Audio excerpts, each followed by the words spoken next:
سلام علی عبادہ الذین اصطفیٰ اما بعد فاعوذ باللہ من الشیطان الرجیم بسم اللہ الرحمن الرحیم۔ سامعین اس وقت آپ حضرات درس حدیث سماعت کر رہے ہیں اور آج ہماری ریاض الصالحین سے حدیث نمبر جو ہے 492 ہے۔ اس روایت کو امام مسلم بھی کتاب الزہد کے اندر لکھ کر آئے ہیں۔ اور سیدنا عروہ رضی اللہ عنہ سے مروی ہے کہ ام المومنین حضرت عائشہ صدیقہ رضی اللہ تعالی عنہا بیان فرماتی ہیں اے میرے بھانجے، اللہ کی ذات کی قسم، ہم ایک چاند دیکھتے، اس کے بعد دوسرا چاند دیکھتے، پھر تیسرا چاند دیکھتے،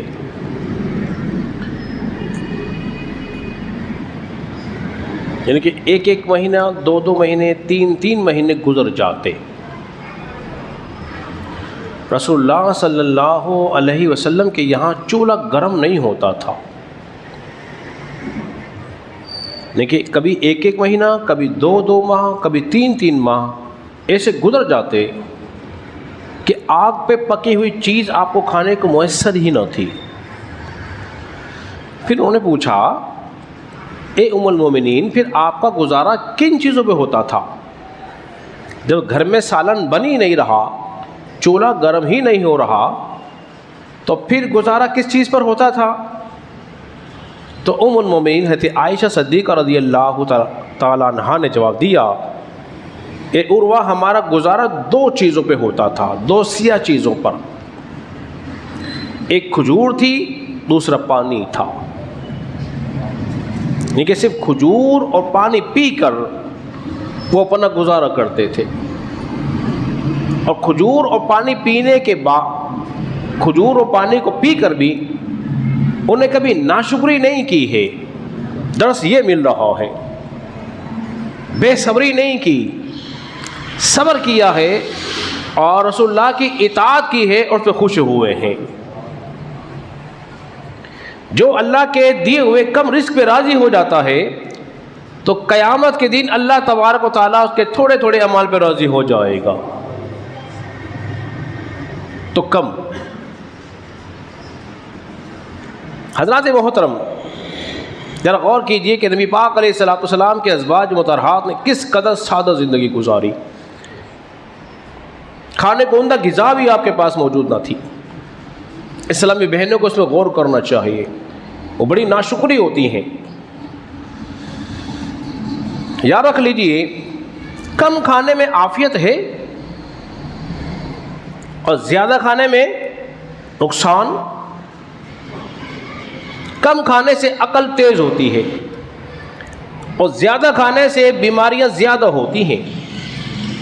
لیکن ماحول ایسا بن گیا ہے فی زمانہ کہ ہم نے سارا زور جو ہے نا کھانے پہ لگا رکھا ہے، تمام تر فوکس کھانے پہ کیا ہوا ہے۔ اگر کاش ہم اتنا فوکس، اتنی توجہ کردار پہ لگا لیں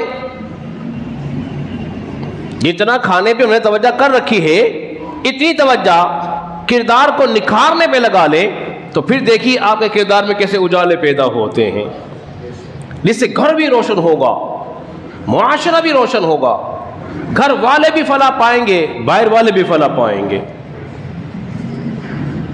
اور یاد رکھ لیجیے، ہم نے پہلے بھی وہ بات آپ کے سامنے بیان کر چکے ہیں کہ کم کھانا، کم بولنا، کم سونا، اس صفات اولیاء اللہ میں سے ہے۔ کس میں سے ہے؟ صفات اولیاء اللہ میں سے ہے۔ لیکن ہم تو سوتے بھی بہت زیادہ ہیں، کھاتے بھی بہت زیادہ ہیں اور بولتے بھی بہت زیادہ ہیں۔ ان چیزوں کو کم کرنا پڑے گا۔ جب کم کریں گے ہمارے اندر نکھار پیدا ہوگا، اور نکھار کو اجاگر کرنے کی ضرورت ہے۔ تو حضرات گرامی یاد رکھ لیجئے، آج جو درس حدیث میں درس مل رہا ہے وہ یہ ہے کہ ازواج مطہرات نے جس قدر سادی زندگی گزاری ہے وہ ان کی کامیابی بھی تھی۔